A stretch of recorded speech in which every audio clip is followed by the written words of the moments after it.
morning, good afternoon, good evening, ladies and gentlemen. This is Jock here, and this is the power. This is not the power of grief. This is the pillars of grief. So that's a very good start to the day. Anyway, today I've got a very special guest that I'm going to bring on. We're going to talk a little bit about her journey. From researcher, someone who was maybe a little bit skeptical of the afterlife or carrying consciousness forward after death of the physical body. We're going to talk to her because it's great to also, to have me coming on board, talking to you from my experiences as a medium. There's a lot of people out there that don't necessarily believe in the afterlife, or they have difficulty trying to bring this into their life and this understanding. So I think it's very beneficial for those of you out there to understand the journey that you may be on. If you may have lost someone recently or even a while ago and you're still suffering, grief is no timeline. And grief is, you've heard me many times talk about, it's not something that you heal from, it's something that you integrate into your life. And just recently, as you'll hear from the last podcast I did about a week ago, we just lost a very, very dear friend to us. So there is, as a great, grief can be your greatest teacher or it's your greatest nemesis. But it depends on how you embrace the journey. So welcome today, Laurel Waterman, who's a colleague of mine at a Left Trust, actually one of my tutors. And when we were on a webinar, she mentioned something. Of course, my ears pricked up, and I was like, I must bring her on.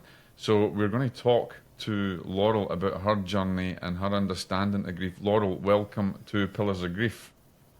Thank you so much, Jack.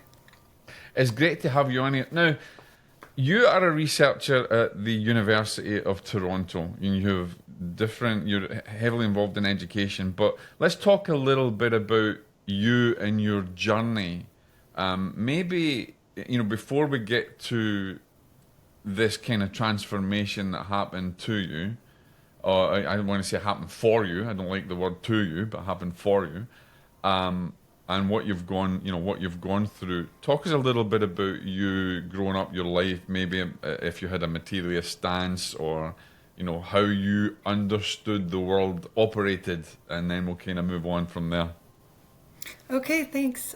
So I grew up in Toronto, in Canada, and I was born in the 80s. So I'm a very Reformed Jew. So religion was in my life as a cultural tradition, but I never believed in any of it. And I suppose I never imagined that anything about spirituality could be true in the sense of like consciousness beyond this material form. I never believed there could be a God, or I respected other people's spiritual traditions. I thought they were fascinating. I even felt called to go to India when I was 19 on a spiritual quest. And I did meditation and yoga and all this stuff. But my understanding of spirituality was about finding peace in this life. Right. It was about relationships with others. It was about love, but it was all about this singular life, because I thought that it was proven by science that that's all that there is. And it never occurred to me to question it until I experienced a profound loss. Now that seems, obviously coming from the background that you came from in your family, from having a Jewish upbringing, or which is very kind of dogmatic in any religion. It kind of has a lot of dogma attached to it. What made you then seek more of a peaceful side of things and fall away from that pattern or belief system? You mean the sort of trip to India? Yeah, what made you take that on board? Because and even when you were younger and you were kind of brought up in a Jewish, the Jewish faith and Judaism, what was it inside of you that was yearning for more? Because obviously you said you kind of didn't fall into that structure. Yeah, I mean, I guess that the way I learned about Judaism, it wasn't spiritual. Right. I learned about the religious aspects, the cultural, the ritual, Yeah. but it wasn't about a connection with anything beyond. And I guess what drew me to go to India was I was really miserable in my life Right. for no good reason. When I was about 19 years old, I was suffering from a long-standing eating disorder. I was very insecure. I wasn't sure what I wanted to do with my Mm. life. I felt just depressed, stuck, and I was frustrated with those feelings because I thought, wow, this is probably one of the best times and places in history to be a woman in Canada. And, the 1990s, like I could do anything. I was, had means to go to university. I was there. This is what I'd been dreaming of. And I found myself completely depressed. And I thought, I need some perspective here, especially with the eating disorder stuff. And Right. I just felt actually what happened was I had a conversation with myself. Are you familiar with the book Conversations with God? Oh God, yeah, Neil Donald Walsh. Yeah. Yes. So I read that because my mom actually taught sociology at a college, and she did Right. some teaching on parapsychology and death and dying to nurses. And so Oh she had wow. this book in our house, and I read that book, and it was like that. It was like I was in bed, depressed, skipping class, skipping a psychology class actually. And I asked myself, like, why, Laurel, why are you so depressed? Like, what is this about? What is the problem here? And I got an answer. And the answer was, I'm afraid. And I said, well, what am I afraid of? And the answer was, I'm afraid of being fat. Mm. And I said, why are you afraid of that? And the answer was, because I'm afraid if I'm fat, people will think I'm ugly and they won't like me and I'll be alone. And I sort of drilled it down to a fear of being alone. And I thought, well, what's so scary about being alone then? And suddenly I had the idea to go to India Wow. alone, and then I wouldn't have to be afraid of being alone anymore. Wow. So then you went to India, and did you still find yourself alone when you were there, or did you make? Yeah, I what I would say is it changed my understanding of loneliness. Right. Okay. That loneliness is not necessarily about being alone. You Right. can be with a lot of people and still feel lonely. You can be alone and not feel lonely. Yeah.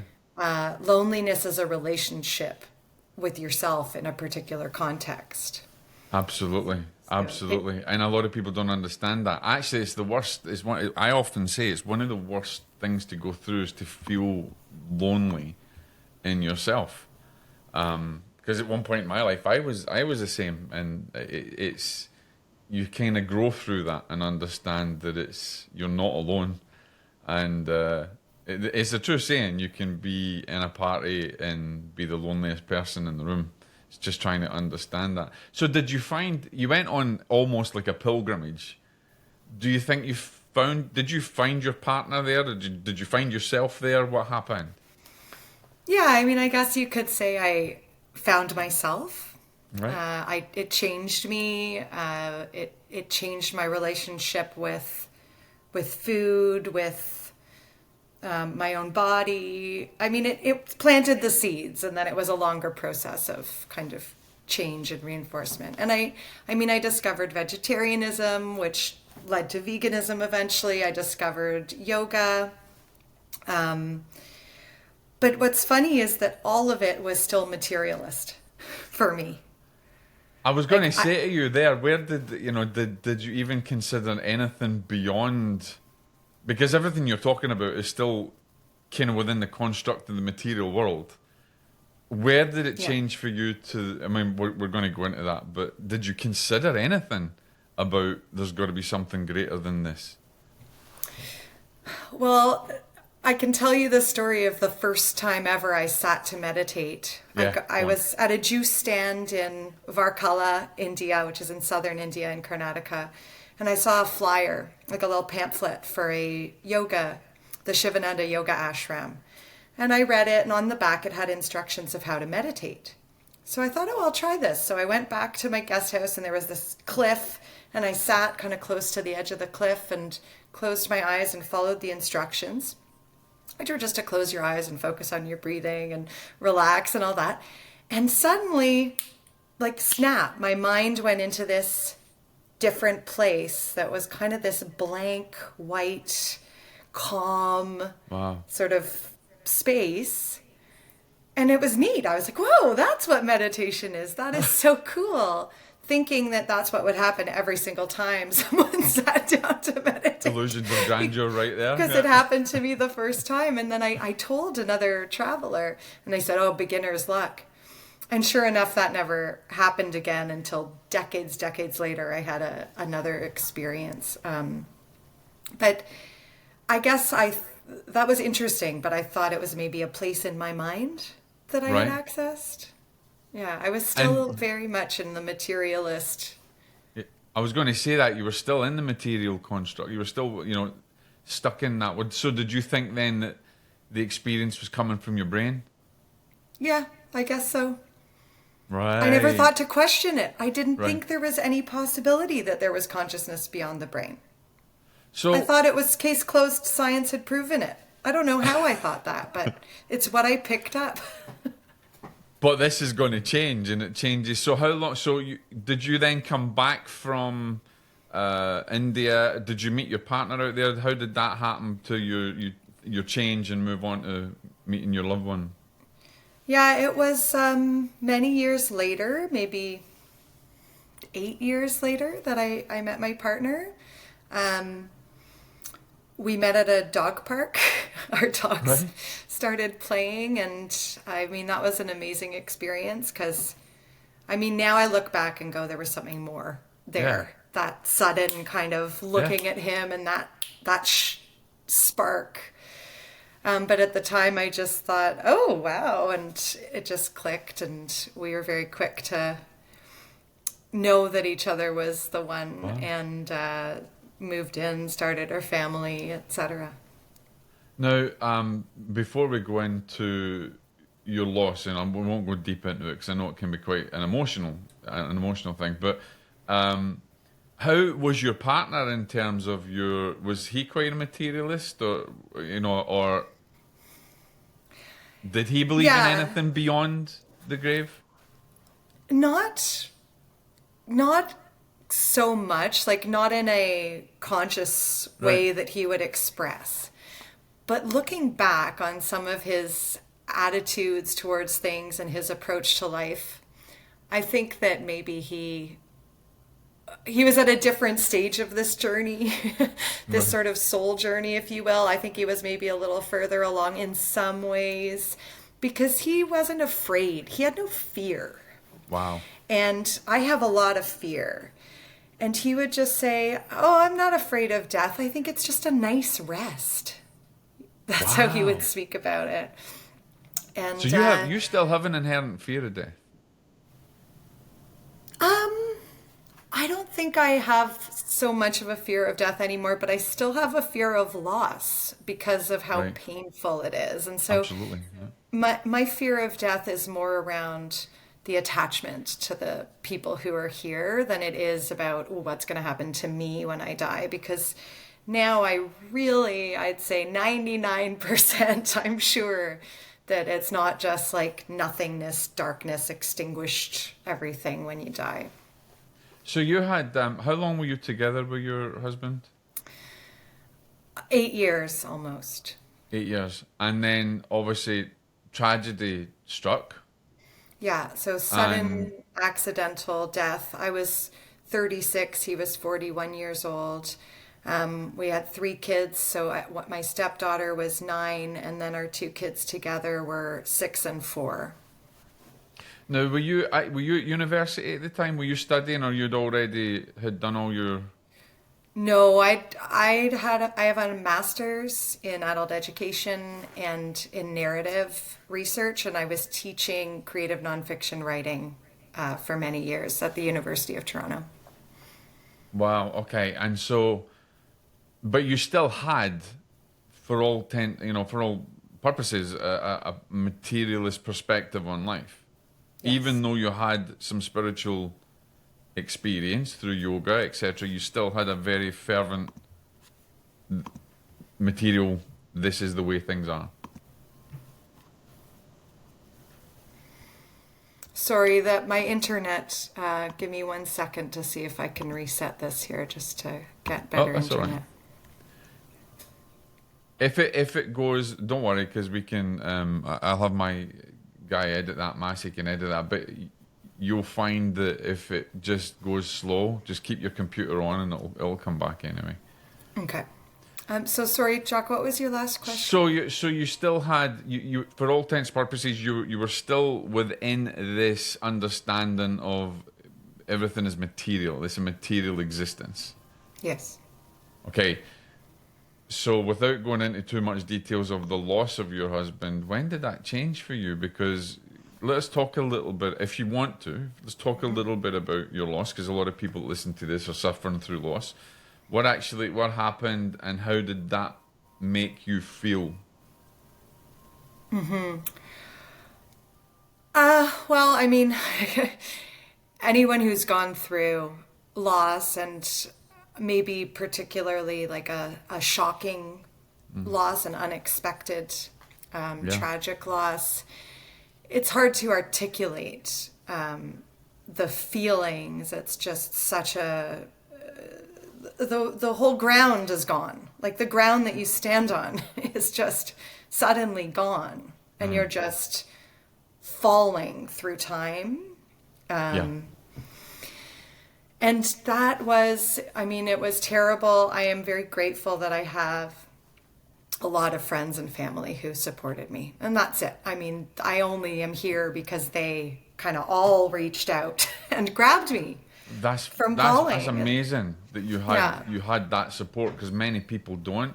And I think a lot of the time is some people, they do have a lot of support, but the people that are supporting you don't understand the journey, and therefore don't know how to cope with it themselves. And there's an aspect to that. And but if that's, if you had great support and it helped you through that, I think that's something that's massive in somebody's life. So you never, now let me ask you then, I'm just going to be direct. Did you believe in an afterlife, or the consciousness existing after the death of the physical body? No, I mean, that's the materialist paradigm, is no, there's no room for that possibility. And what I found as my grief progressed is I realized that that was causing me additional pain.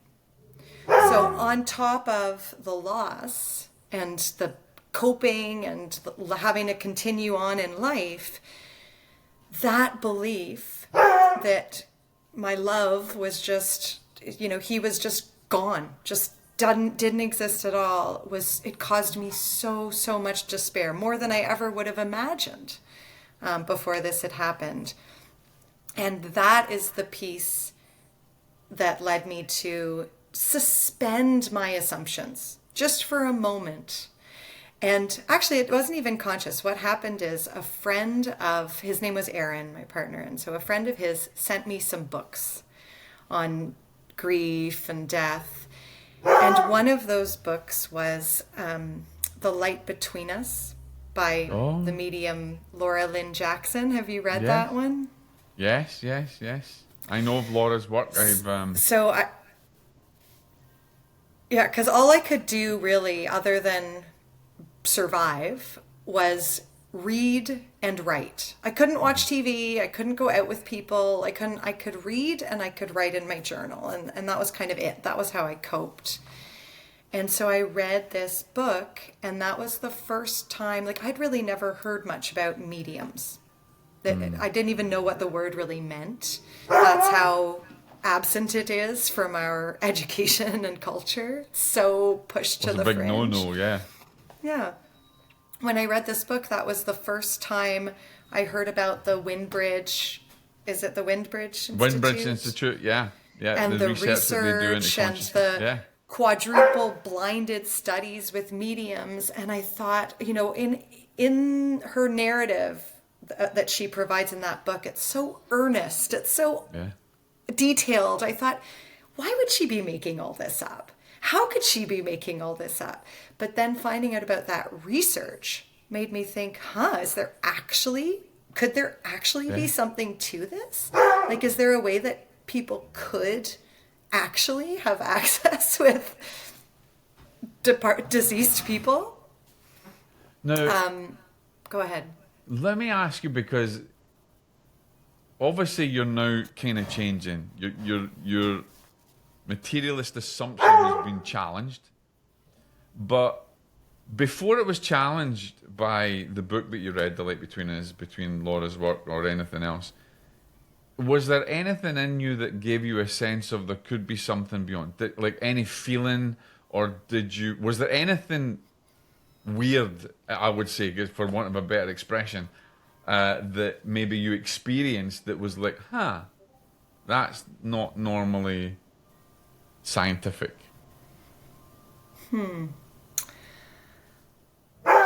One sec, let me let my barking dog in. One moment.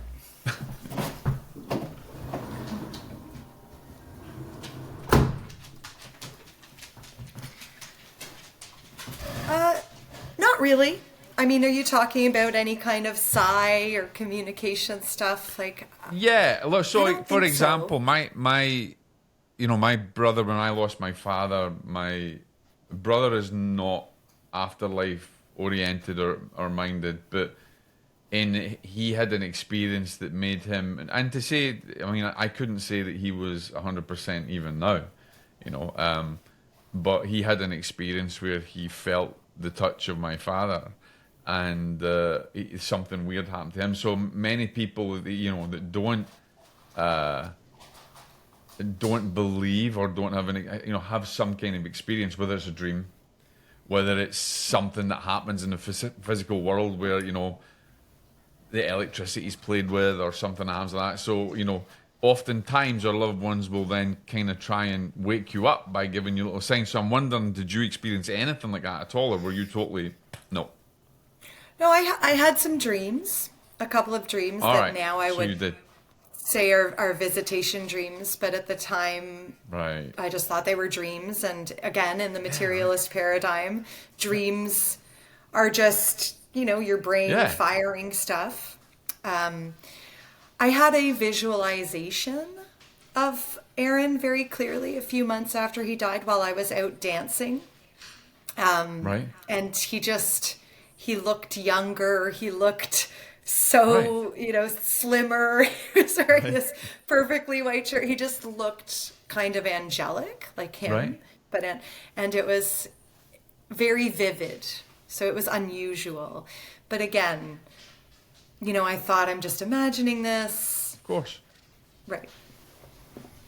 And when did you get to the point where you're not imagining it? What took you forward in that journey then? Because now you're getting to the point where your whole world is rocked, but also your whole world's just about to be challenged and turned upside down, and your material paradigm is going to fall through the floor. So what got you to that point? Mm-hmm.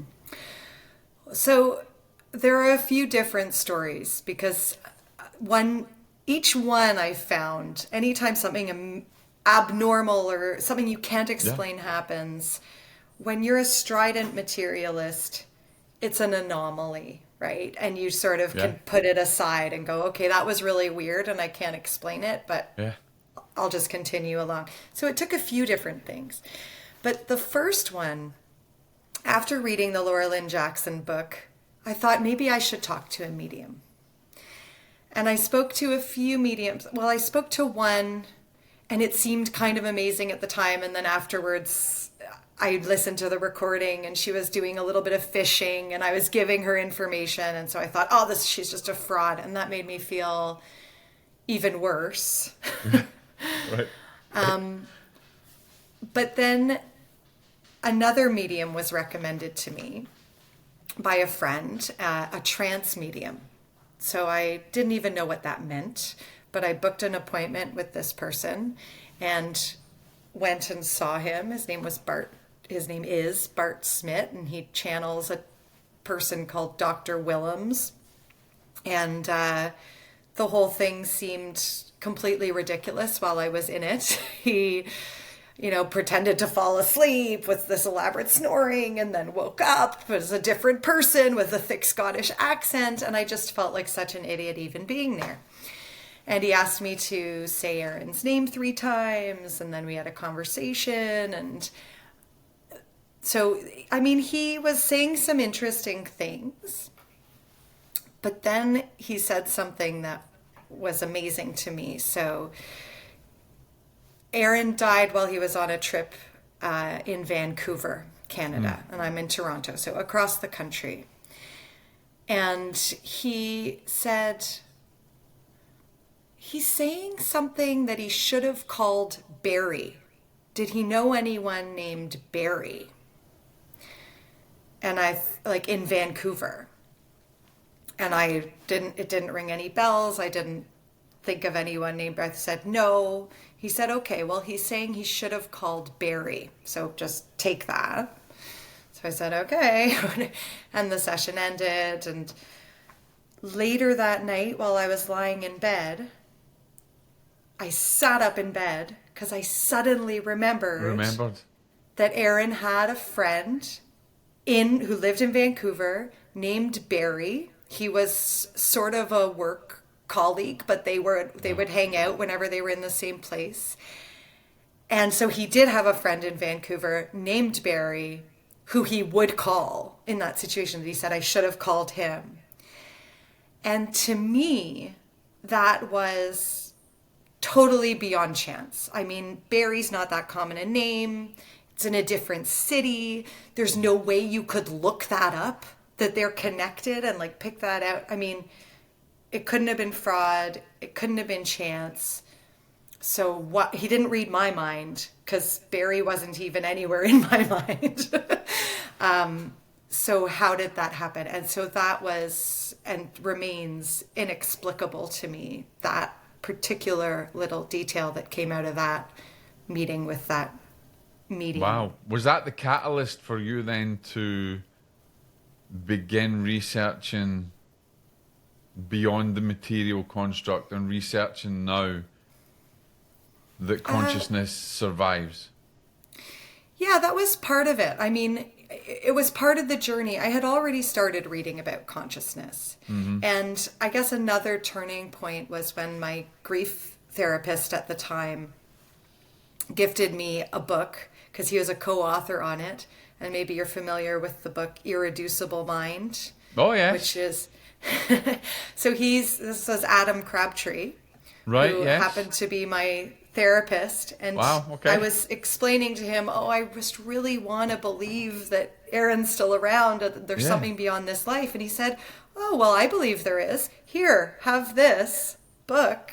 Wow. Which, for people who haven't read it, it's very dense psychological text, but it takes William James and Frederick Myers' work from the last century and adds all of the data and research that really supports their view of consciousness survival, or their sort of hypothesis. So anyway, it's a big, long, tough read, but I think it's very hard to read that book and still remain an unquestioning materialist. Did you, after that experience, did you start to have more experiences of communication from the other side, or phenomena that were happening around about you? Yeah, so I'd say another amazing part of that transformative journey was an experience of synchronicity. And I actually just wrote about this for an article that's going to be in a collection on synchronicity. But I can tell the story here. And it was about 6 months after Erin died. I guess that medium was more like 3 months after Aaron died. So this was a little bit later. It was winter here, very cold. My kids had just been accepted into a children's grief counseling program through a nonprofit here in the city. And it was a Thursday night. It was our intake appointment. So that's really hard. I mean, to take your kids to a children's grief center. So I was just grieving so deeply that evening.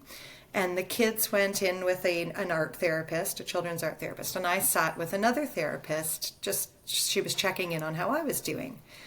And I was weeping, and it was just, I was really in the depth of it. And I said to her in that session, like, I just wish I knew, like, beyond any doubt, that Aaron is still around, you know, and that I'll see him again one day, and that he can see us. And I feel like if I knew that, I could continue on, like I could find the strength, you know, to recover from this. And she said, well, why can't you believe it? Nobody knows. And I said, I don't know why I can't believe it, but I just can't. I need proof. Doesn't have to be scientific, but like proof for me. And this is after you've had the That was communications after, readings and things. That's right. But one thing I found, and maybe I'm just particularly stubborn, but the tracks in my brain, the materialist tracks, run so deep that it's like that, that was really weird, but I couldn't integrate it into an actual shift in ontology. And you're always looking to add it up. Well, how could they have known this? Well, there could be super PSI, super consciousness. Exactly. And then you try to find a material solution. Yeah, because it's so threatening, actually, to have your whole worldview shift in your middle. Yeah. Absolutely. When you're 37 years old or whatever. Yeah. So I drove home, you know, I was crying. I was just so sad. And it was freezing cold, like minus 30 degrees Celsius, February night. Wow. And my daughter, my 4-year-old, fell asleep on the way home. It was after bedtime by the time we got home. So I let my 6-year-old into the house, and I was walking back to the car to pick my sleeping 4-year-old out of the car and carry her into bed. And as I was walking around to the car, I heard a coin fall. Somehow, in the snow, I heard a coin fall. And a thought entered my mind. And the thought was, what if that coin was from Aaron's birth year, which was 1976? Wow. Wouldn't that be proof? Okay, so that was the thought that I had in my mind. So because of that thought, I looked down to try and find this coin in the snow, which ordinarily, who cares? It's cold, it's late, it's dark, whatever. Who cares if a coin falls?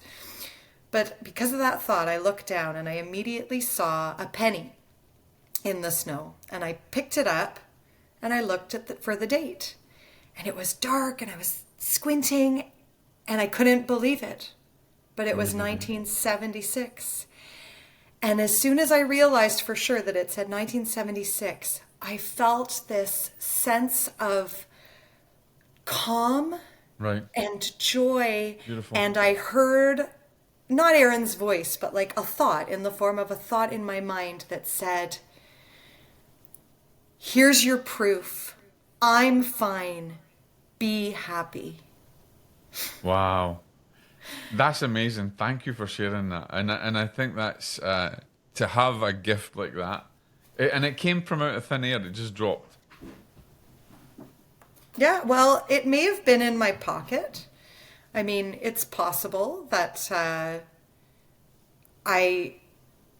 it fell out of my pocket. It was an American penny, and I had been How could in it fall out of December. your pocket?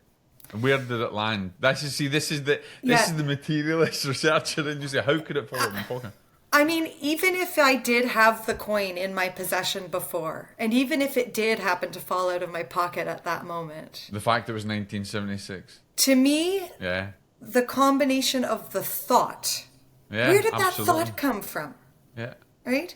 In that moment, not an hour after I had been saying, I just need proof to go on. And then that thought and the finding it and the fact, like 1976, I haven't found a coin from 1976 since. Have you still got that coin? My goodness. Right, that's brilliant. Yeah, I love that. that's upside down. I love that. Yeah, that's Yeah. in a port. I'm going to go for the fact that that's in a port. Yeah, so I mean, I still have trouble wrapping my head around the apport thing. But Oh, do you yeah, really? maybe. I mean, and it's similar. Like, I still have trouble accepting the physical mediumship stuff because I've never seen it. It's not that I don't trust the people who are reporting it. It's just personal direct experience is so important when Yeah, it comes that's to shifting a worldview. Yeah, that's why, and you've heard me in the in the talks we've had at LF, where I've said, you know, experience trumps theory every time, and I still maintain that. Once you've had that experience, and there's a lot of, I mean, physical mediumship's not like it used to be back in the day.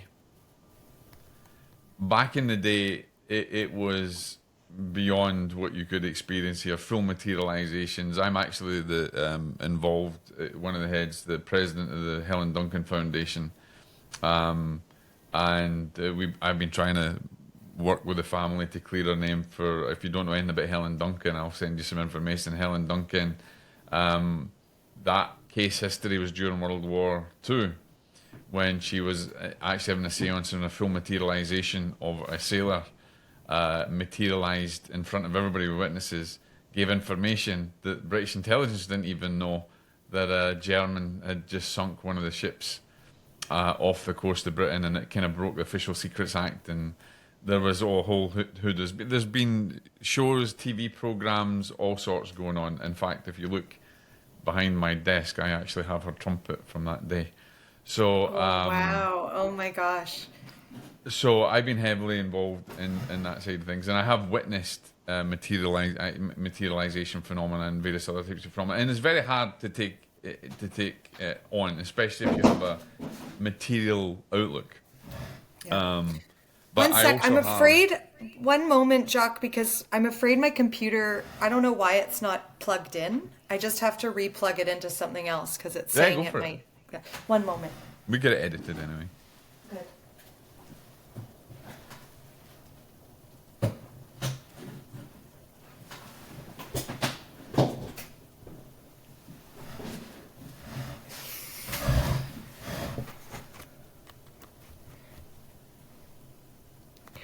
It's so weird. It's saying it's not plugging in. I don't know why. Oh, okay. Now I think I can it still is. hear you all right. Still recording. Okay. Okay, good. Yeah, I just didn't want it to run out of battery and shut down suddenly. But I think it's charging now. Oh, there you go. That's fine. Yeah, so I've been heavily involved in that, and it's very difficult to take on that idea or that phenomena if you have never experienced it. Yeah. But it does throw your world upside down. But I do believe. I mean, I don't like to use the term believe. I do know that apports can happen. I've actually got one sitting on my desk at the moment that was apported to me from a very long way away. So I do believe, I do know. I know that coin was apported for you as a gift, and I'm glad that you got it around your wrist, because it's certainly a stark reminder. Maybe every time you feel it or every time you think about it, and that exists. And I think you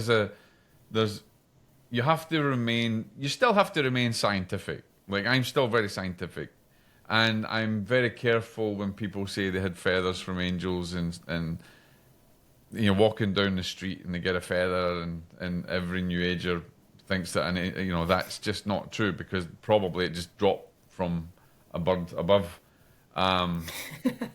But when there is, I once actually gave a sit-in to a woman. She came to see me in Florida. She drove from South Florida up to see me. I told her her daughter was going to call, and her daughter was one that passed over, that her daughter was going to call her, or said that she'd been trying to call her. And I kind of thought it was during the time, when before she had passed over. On her way home, back to, I think it was Miami or down that way when she was driving back, the phone went. It was from her daughter's phone with that number. And nobody else had that phone. She had it phoned and it rang her from her number. She couldn't believe it.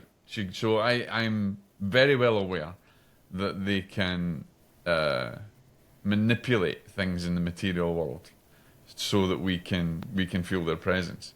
But you definitely have to remain very scientific about it. But there comes a time, and I suppose this is where I'm kind of the segue, where when then did you think, okay, or no, that your materialist beliefs were crumbling before you?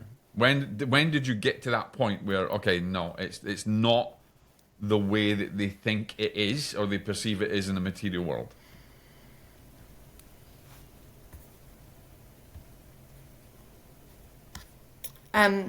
Sorry, you froze again for a moment, but you asked me when was the moment that it really shifted? Yeah, when was that moment when you went, no, material world is not the reality? Yeah, so there's one more story that I think is really that moment.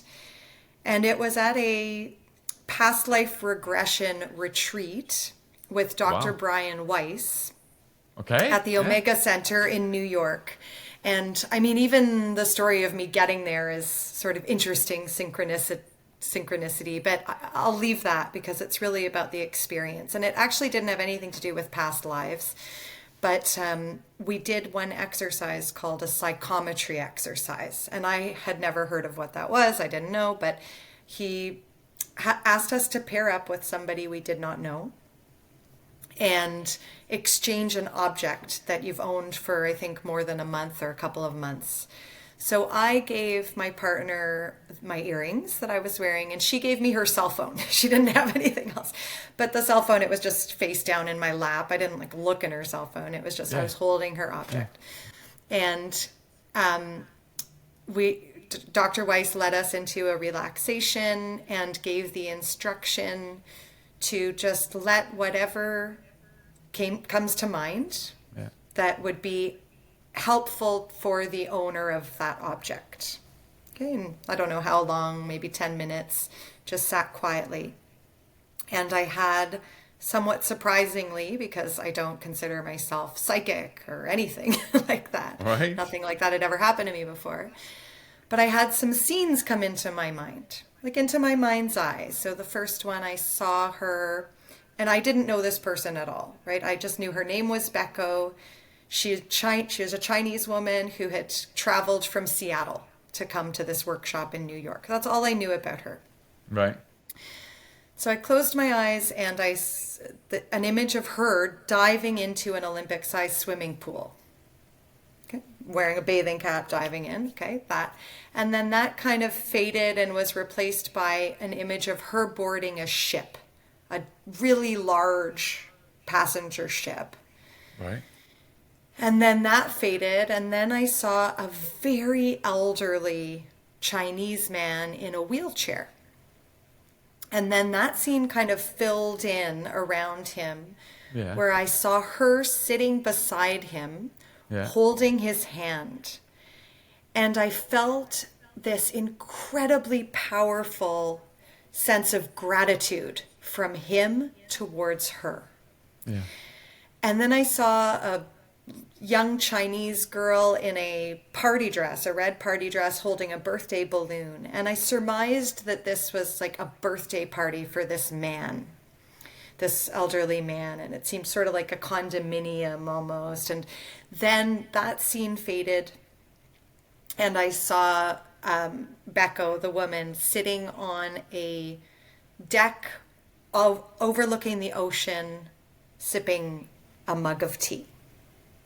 Okay, so all of that I saw in my mind's eye during that 10-minute relaxation thing. And so when he brought us out of it, he said, please tell your partner what you saw or what came to your mind. So I told Becco. And the swimming thing, I said, do you swim? She said, sometimes. I said, oh, okay. This is all just, I don't know where this came from, just my imagination. But then I told her about the ship. And she said, was it a cruise ship? And I said, oh, yeah, actually, it was a cruise ship. And she said, oh my God, go on, go on. And then I told her about the elderly man, and she goes, my father. And she starts crying, bursts into tears. And so I told her the whole thing, and she's just sobbing uncontrollably. And when she finally gets control of herself, she says, you are not going to believe this, but a month ago, I had a cruise booked to take my family to celebrate my father's 89th birthday. And he lives in China. And they were going to come from China to go on this cruise. Wow. But a couple of weeks before the cruise, my father, who was very healthy, suffered a stroke, a very serious stroke. Yeah. And he was in the hospital, and the doctors were saying that he was most likely to die. He would never recover from this stroke. Yeah. So Becco told me that she flew to China, sat at his bedside, and said to him, held his hand and said, Dad, I want to help you to recover, but I need to know that you want to recover, that you want to live. And somehow he communicated that to her, and she got a Reiki master to come and meet with him once and do healing with him. And against all the odds, he recovered to the point where he can speak, he can sit, he can use one arm, and he's in a wheelchair. And it was her greatest dream that she would be able to take him on this cruise to celebrate his next birthday, that he would be well enough. And she sort of interpreted this as a vision that would come to be with the birthday celebration. And I don't know about that, and I wish I kept in touch with her, actually. I wish I should have kept. That's brilliant. To me, whether or not that ended up coming true is beside the point. How did that come to my mind? I knew nothing about this person. These really meaningful recent events in her life, her father's stroke, his healing, the booked cruise was canceled. I mean, they are so specific. The gratitude. Very specific. She had saved his life. Do you know what you right? did? And it wasn't just general love. It was gratitude that he felt to her, which is different. And so to me, that was the experience that suddenly I realized how it could be possible to kind of connect to a greater sense of consciousness and experience that. I knew there was no fraud involved. No. I didn't know her at all. Yeah. And this happened to me. So there's no doubt in my mind that it came from somewhere. It couldn't have been chance. It was too specific, too many things lined up. I love it. And I know I didn't know any of it before. So that was And then really, it all connected. Like all your experiences then start to, wow. So you've had you realize you've had more experiences than you actually thought. Yeah, so that's kind of the experiential journey of how my ontology shifted from materialist to post-materialist, or I kind of prefer beyond the brain reality. So obviously you've I don't know if you understood what you were actually doing, but what you were doing is something called psychometry, and you're now what can you? I mean, I hate these labels because I know we talk about panpsychism and all the various different labels, and people have asked me where do you fit, and I'm like, I don't know, because I'm a bit of that and a bit of this and a bit of that and a bit of this. Where do you, throwing you under the bus, where do you fit now with what you were to what you perceive you are now? I'm not a materialist anymore. And one thing I like, there are some things I don't like about the term post-materialism. The thing I don't like about it is how actually I think we're just acknowledging what people have understood for millennia about reality that we've become disconnected to in this materialist time. So to call it post-materialism when it was there before seems awkward to me. But what I like about it is that it doesn't choose what that post-material understanding is per se. It's not saying, oh, I'm a panpsychist, or I'm an idealist, or I'm whatever other designations there are. I actually don't know. I really don't know how it works. I'm so glad you said that, because neither do I. But what I find so profound is going from the certainty of knowing that materialism is how it works, that it's the material is the basis of reality, to not knowing that and knowing that there's something beyond that, for me, is transformative enough. And that's what I'm trying to do with my focus in education and my research, is just to let people develop that awareness. Don't preclude that possibility through the ways that we teach science and the worldview that we teach. Has that totally changed the way that you approach your education now, that your research and the work that you do now? Well, the whole reason I went back to school to do a PhD was because of how much this shifted understanding about reality changed me. Right. It helped me with grief. It helps me with relationships. It helps me navigate life in a completely different way. It helps me with my work, with my stress, with my balance. Like I now meditate in a different way. I check in with my intuition. I trust in synchronicity. I have experienced more love and positivity and just a sense of purpose in what I'm doing and the whole point of being here, which it's a game changer. I mean, and I think it's for the better. So that's why I work to shift this paradigm in our education, because I think it's a real injustice that we're bringing up kids with these materialist assumptions, not ever encouraging them to even question it. And then they're faced with inevitable grief in life, inevitable loss, the inevitable experience of death, their own and other people's. And it's a really different experience from a non-material perspective. Have you had experiences then with your students where they have had difficulty on their grief journey and where you've been able to point them in the right direction or even plant seeds within them?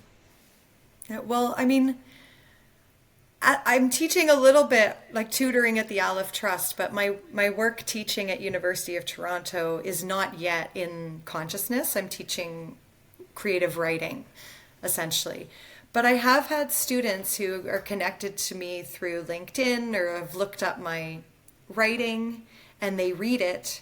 And then they come to my office during office hours and they say, I read your work and it's validated these experiences that I've had that I haven't been able to think about or understand. And for them, it's the beginning of a path towards integration.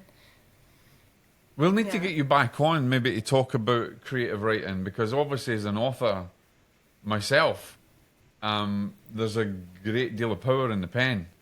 And Yes. I often teach that to people in my community, that to write and to creatively write is a pathway to that grief journey and to integrating that grief journey and integrating your understanding into that process. So I'd love to talk more about that as well. And before we finish, how important do you feel your experiences that led you to go from, I want to use the term, going from belief to knowing? For me, that's very different. I don't believe in anything. I try to get to a point of knowing, because if I believe in something, I'm believing in the perception of others or expectations of others. So how important was your journey into the survival of consciousness in you being able to integrate this into your life and then also help others like your students? I can't overstate how transformative it's been. I mean, transformative. Like, I've completely changed as a result my attitude towards everything around life and living. I mean, it's just it's hard to articulate, actually. Yeah, but it's tricky because the reason I'm here is because of the absolute worst experience of my life, which was losing Aaron.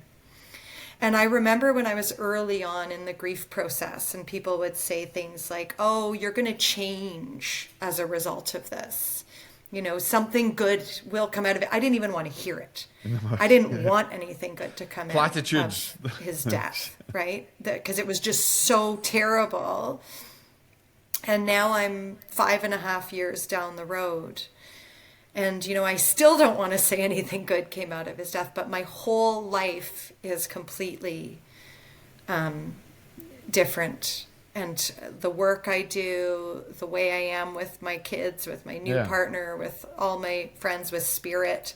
I didn't believe in spirit, you know, and now I feel that there is something beyond this. There is a greater kindness. There is some kind of purpose. We are supposed to learn from these things. Do you think it became your greatest teacher? Absolutely. Yeah, that's something I maintain all the time. Grief can be your greatest teacher or your greatest nemesis, and you have the choice. And it can actually be both. It can be both. True.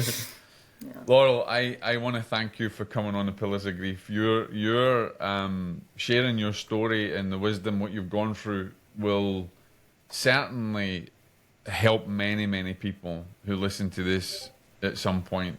And if people are interested on your writing or how your creative work that you do within university, how can they check that out and check your work out? I'm on LinkedIn.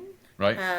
I have to assemble a better hub. I don't have a website or anything, but the Aleph Trust, alephtrust.org has my faculty page, which has some links to my work, and I'll be updating those as new ones come.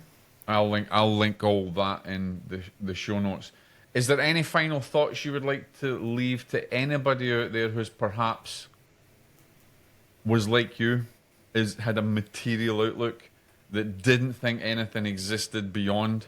What could you give them now or tell them if they've lost a loved one? I think just let yourself be curious. You know, let yourself imagine even an unlikely possibility beyond what you've been conditioned to believe.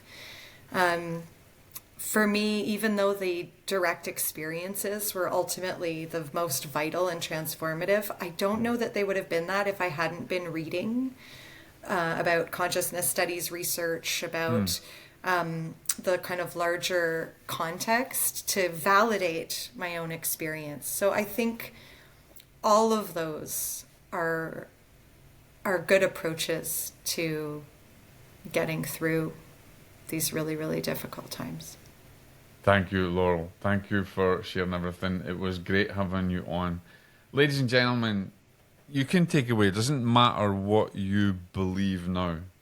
Your experiences and your experience in life will make you who you are, but it can also teach you the greatest lessons of your life. What may seem to be negative could be your greatest teacher.